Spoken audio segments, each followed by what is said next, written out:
If you can see what rape does to the victims, you'll feel sorry for all the victims of rape because it affects them like forever. So in South Africa, people have been complaining and making requests and demands that perpetrators of rape must not receive bail.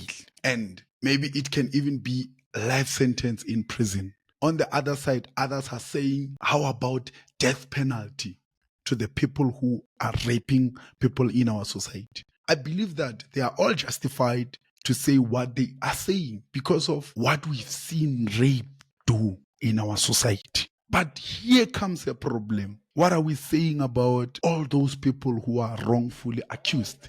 As we speak today, there are many people who are in prison.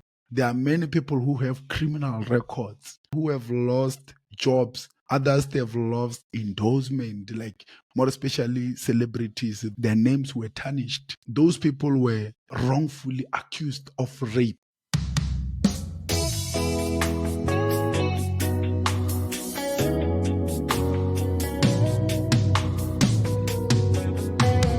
Moya Keo Tee. Moya Keo Tee. O rena re bana ba modimo. Hello, ladies and gentlemen, Barato. Welcome back to another episode of Moya Keo Tee podcast.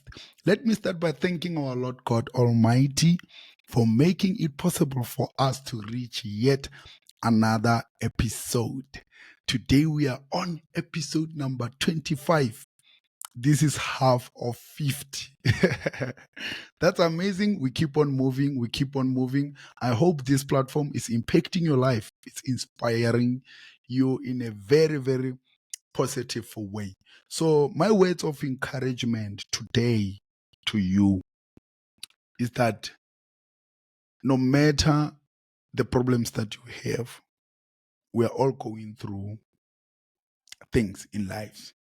So I always see people writing on social media saying that instead of me hearing the news that you've committed suicide because you had problems and you couldn't talk to anyone and you never found any solution, but you decided to do what? To take your life.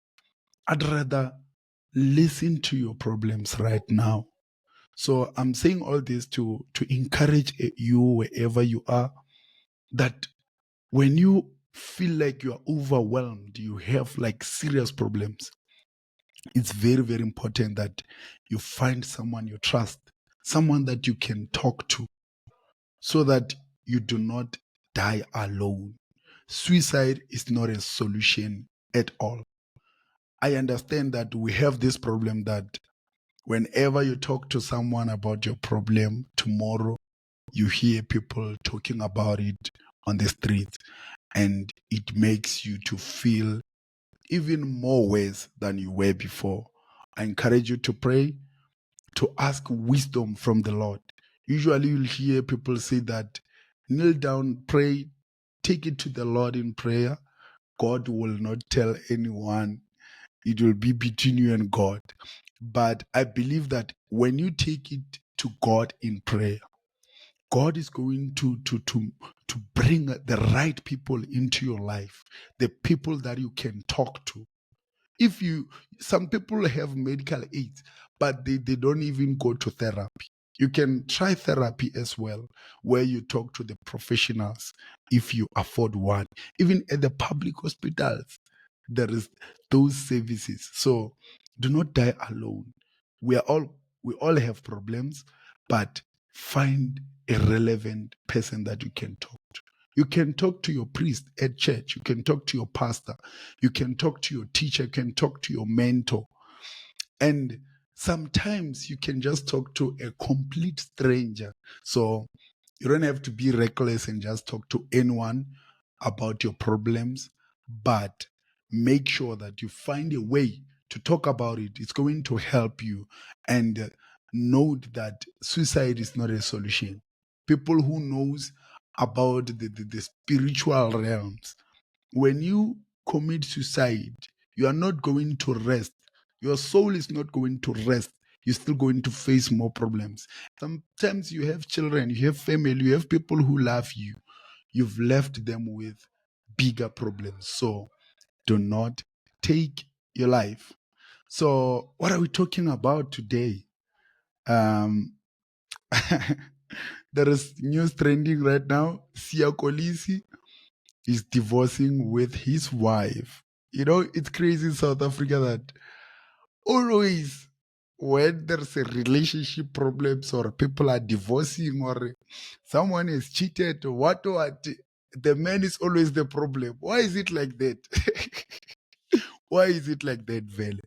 My view with couples, with marriage issues, like I think ka Sepedi ba re taba ke tša batho ba babedi. You know, how many times in South Africa have we been part of people's problems? And we comment, we say whatever we want to say, and the next thing, those people are back together, and we are left there like as if we were just being bitter people and things like that.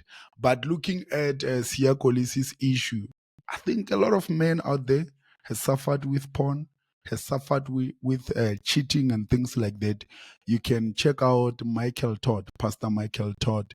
That guy's history, he had all the problems that Kolisi had, but he took measures to ensure that he overcome those challenges. So I'm sorry to them, and I hope they get to pass through this stage of divorce in a peaceful manner.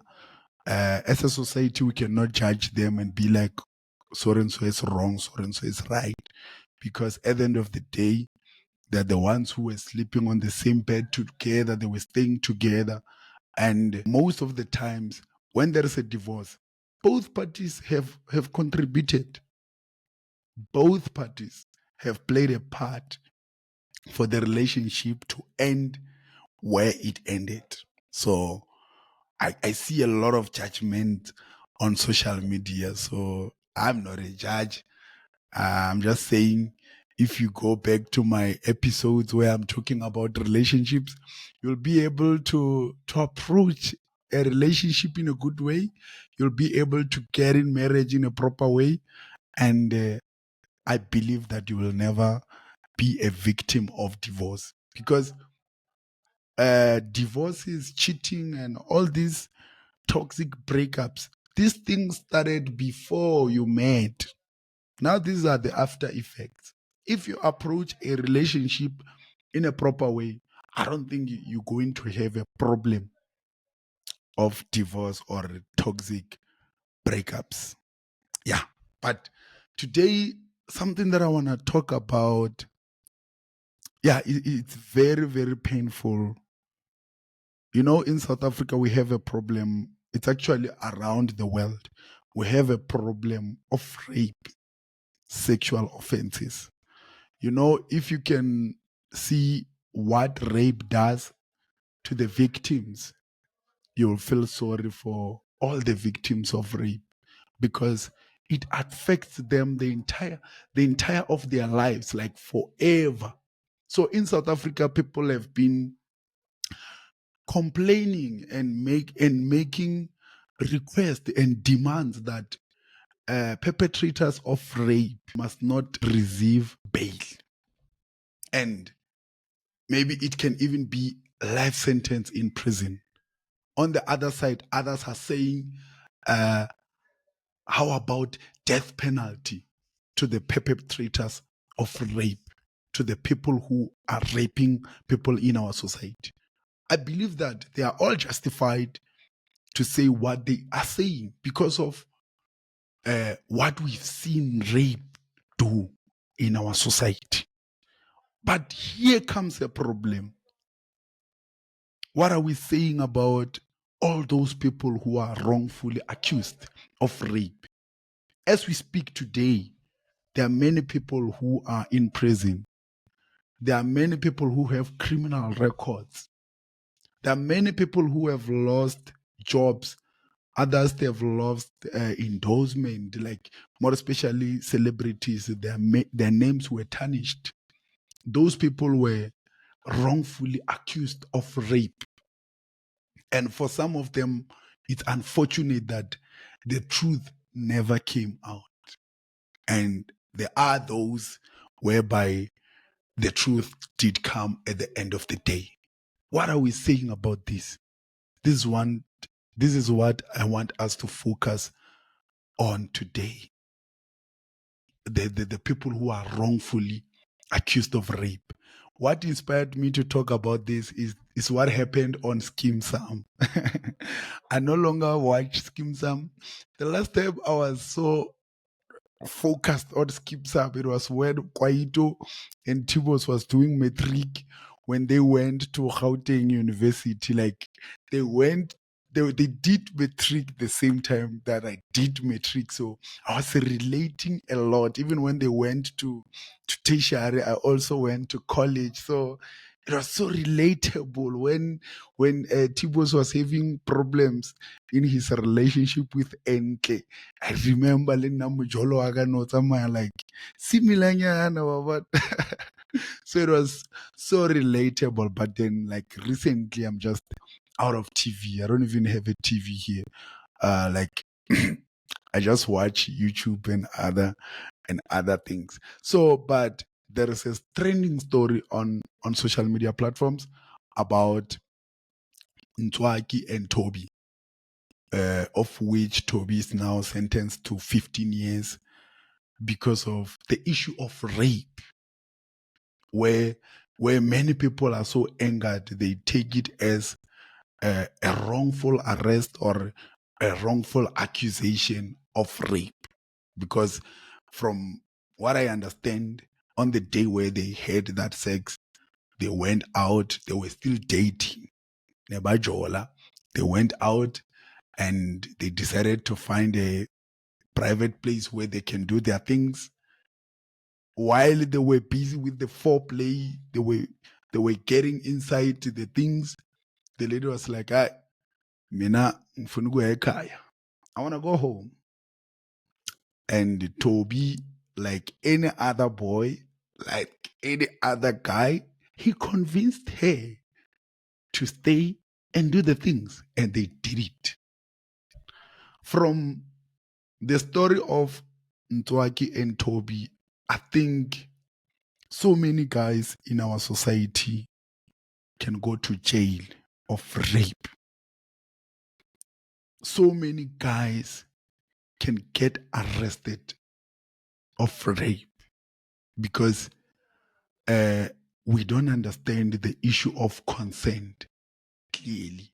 And I think both male and females, as a society, we need to sit down and talk about this thing so that when we deal with rape, we deal it like thoroughly and we know the boundaries. We know what is rape, what is not rape. Because we don't want a situation where now even people who were like really raped, now we use cases like Ntwaki's case to just dismiss their cases. And we don't want a case as well whereby people are losing their futures because of being wrongfully accused. What can we do as a society? The first thing that we can do, we have a lot of organizations that are ensuring that they are fighting against gender-based violence. I think society must be educated about rape. What is consent?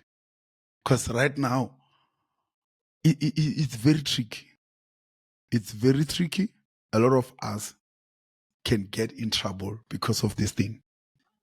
But I think society at large, we must take a responsibility to educate one another about the things of rape, more especially consent. Or someone can agree to do something now, And while you are in the process, they can withdraw that consent. It means you must stop there. So I want to talk to the boys. For you to avoid being in such a situation, what can you do? You must ensure that the person that you're going to have sex with, you have fully agreed. And don't be controlled by emotions, by feelings. Because something that I've learned is that whenever we are horny, it's like you can do anything to get it. I remember back in the days when we were still young, like you will beg her. And I think that's where the problem is. You try to convince her, then she end up agreeing. So this is a serious problem in our society. I'm even out of words. I don't know what to say about it. But one day, I'm definitely going to bring someone who's a legal expert here so that they can come and educate us about this thing. But I think we must be very careful. We shouldn't put ourselves in situations that we will end up regretting the next day. Because look, this guy was doing this thing with his girlfriend. He didn't just meet her that day and say, like, let's try and do this thing. Then it happened that way. The issue of Ntswake and Toby's, it's a very big and it's very complex. It's very, very, very bad. If you go through it, it's hard to avoid it at some point. But there's something when people play soccer on their own goal. There are some guys are just doing own goals. You go to the groove, you just see a beautiful girl, you like her, you buy her some few drinks, you take her to your place. You don't know her, my bro. You take her to your place or you go and book a B&B or whatever. When you get there, you do the things. In the morning, she's like 10,000 rand. You don't have that 10,000. You were both drunk last night. If you don't have that money, she's coming with the police. What's going to happen to you? You get arrested. For what? For something that you did with someone out of consent. You were all okay. You did it together. In the morning, she's requesting money. And if you don't have that money, she's calling the police on you. This one, I don't differentiate it with, it's not different from extortion. You know, these guys by extortion, Baloring, they come and say, for you to run this business, give us this much. That's pure criminality by these females. Because when you agreed, you didn't tell him the terms of your private parts. When he's done, he must give you the 10,000. But when he's done, you're requesting for 10,000 rand. So, gents, you must be careful, guys. You must be careful. You don't just go there and take someone you don't know and start having sex with them. Ask them, how much do you want after this thing? Is it free? You know, communication really helps. So that when that person, like, if vele they just wanted to extort money from you, if they just wanted to fraud you, it's something else. But you must ensure that whatever you do, you have backup. When you take care, record the conversations. I don't know. Problem, you are cheating. You cannot keep the evidence, because if you keep the evidence, your partner will see. That time, you are only keeping that evidence for the purpose of your safety. If something happens, that evidence is gonna work against you when you get home. So you see, it's very tricky. But to the gents out there, I think the best way for you to be safe is to remain faithful, guys. You know, the issue of having multiple sex partners, that thing can damage your life. That thing can destroy your life in so many ways. So it can damage your life spiritually. Right now, there's other issues of being wrongfully accused for rape. But if you have only one partner that you are loyal to, you will be able to avoid so many problems like this one. If you have to deal with an issue, it will be only this partner only. So I encourage you guys, stop sleeping around, stop trying to find sex there and there and there. Just have sex with your partner. That's it. If you don't have a partner, abstain. You will remain focused. You'll be able to do things that you never knew you can be able to do. So let's not be controlled by sex, because it can affect your life in a very, very negative way. And to our sisters, I feel like you are doing something very bad for your fellow sisters, for fellow females, because when there is a lot of wrongfully accused rape cases, now we no longer know when there's real cases. If a guy, you were together and then he has sex with you, and the next thing he blocks you, he's no longer talking to you, then you become angry. The only thing that comes into your mind, okay, let me open a rape case. You're doing that out of anger, but you must know that you are destroying our society, because even people who are really raped, we are no longer going to know, because there's a lot of cases of people who are being wrongfully accused. If you want to fight with a guy, fight in a peaceful way, in a proper way. I know there's no rules for fights, but do not go that far of accusing him for rape. Yes, you might destroy his life. And tomorrow, when he wins that case, then the lawyers and the people in society start to have a certain perspective about ladies in general. And now we don't know when someone is really raped. So please, females, let's respect the issue of rape, so that when someone shouts rape, we know that it's real, and we all stand up and protect that girl child and protect that lady who is a victim of rape. So please don't use it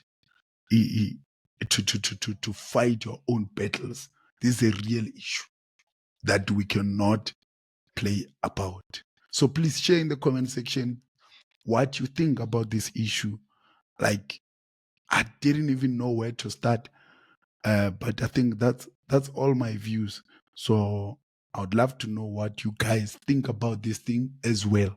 Share in the comment section. In the previous week, there was a funeral for a Sione gospel artist, Moni Chaba. And from what I've seen on the social media platforms, I want to believe that he was a great person. A lot of people were touched, and saw couples of videos at his funerals where people were talking about him. I saw his video as well, where when he was talking at Prospect's funeral, like, he spoke so good. So may his soul rest in peace. So I came across this post on Facebook by Given Moganedi. Given Moganedi is a Sione gospel artist. So he stated this point, and I want to share my views about it, and I want to hear your views as well. He was actually speaking from the memorial service last week, Thursday. The post reads, honestly speaking, this thing here, the artist to perform at memorial services and funeral of artists should come to an end. If we are celebrating an artist's life, we should play his her own music unless this a tribute song, otherwise drama ikasi faili. Like a lot of people commented, a lot of people like shared his sentiments. Obviously, others wouldn't share the same sentiment as him. But I just took only 2 comments that I will read here. The first comment that I took is from Tsetla Sello Ernest. He says that your way is straightforward. So because most the artists bayela show off kwa di memorial servicing, bakasi dumellane lo wena chief. This guy is saying artists, when they go to memorial services of their fellow artists, they're going there for show off. What do you think about that? It's very tricky as well. And the other one, ke orientation cosa. Or I think the problem starts from the person who invites them to be on the program to perform. Artists should come as colleagues of the industry to share their experiences they had with the deceased. You have a valid argument that needs people in the industry to look at it and also fix where they are doing wrong.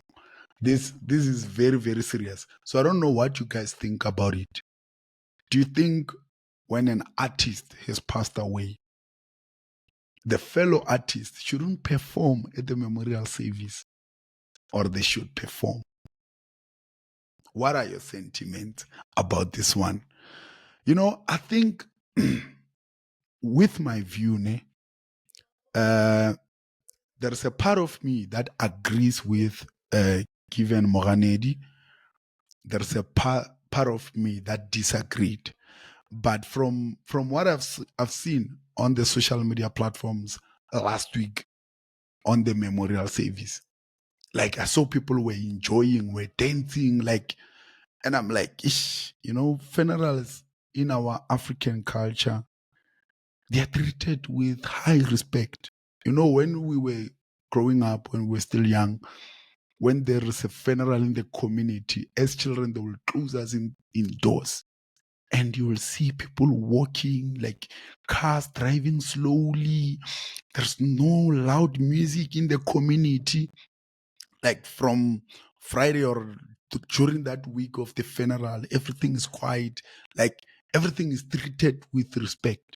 So I think right now with this thing of artists is that when an artist has passed away now, it turns out to be a festival. People are showcasing their music. People are singing. People are dancing. People are having fun. Now it's tricky. Does it serve the purpose of a funeral? Is it a memorial service or it's an event where people are celebrating? Those are the things that I disagree with about people performing at memorial services and funerals. It seems like we end up making that memorial service or that funeral, we tend it to be a festival. But someone may also say that when an artist has passed away, we must come and do what we were doing with them. It's like if someone who was a gangster, when they pass away, you'll see cars spinning. People are shooting guns up there. It's what they used to do together. If someone was a policeman, he was a soldier, you will see them drilling, marching there. It's what he was doing with them. Now, I think we cannot dismiss completely, like entirely, that artist mustn't perform, but it must be done in a respectful way. That's my view. I feel like it must be done in a respectful manner, and people must not come there and dance as if they are at a festival or something like that. We can just come and sing hymns as artists and do things that are respectful, that are in alignment with how in the African culture we run our funerals. It's very complicated. It's very tricky. I don't know what you guys think about it, but people think as artists we end up taking the platform to promote ourselves. It might be like that. But I agree with the point that the artist's music must be the one that is played the entire time from like the start. Like they should play a lot of the artist's music compared to people just playing their own music. But when you look at Moni Chaba, I think he was someone who was hosting a lot of events. So it made sense why a lot of artists would come there and still perform and do what they were doing with him while he was still alive. But we cannot just do anything. Yes, we can celebrate our people doing the things that we used to do together, but we cannot do everything that we used to do together.